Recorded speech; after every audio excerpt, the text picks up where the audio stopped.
Well, Tracy, they are. Good afternoon. That neighbor says she was just grateful that she was home at the time and she was able to get police to respond within about 5 minutes or so that afternoon. She says the young girl was screaming and crying and saying that she wasn't lying. She has photos of this abuse, photos that prove that she had an electric shock dog collar placed around her neck. She went on to tell police that this abuse has been happening for years.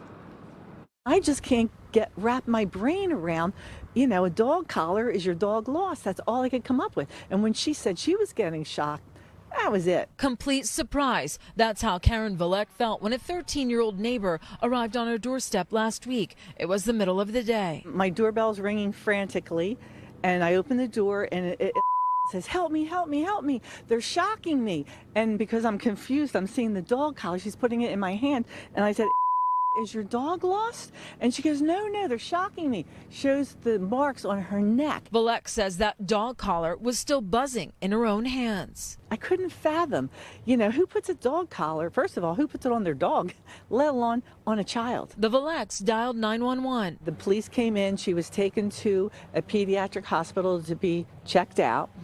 She was never returned to the house, and she's now in foster care somewhere in Stratford. The next day, police charged 3 of the girl's relatives with aggravated assault, child neglect, and endangerment. She was skinny as a rail. According to these criminal complaints, the girl was also deprived of suitable clothing and not given enough food. I can imagine her getting starved to death, but all the other people are overweight in the house.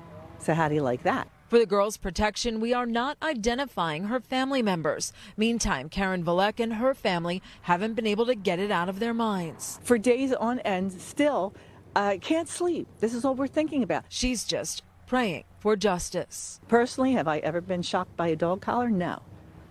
But I hope the judge that decides to do this tries it.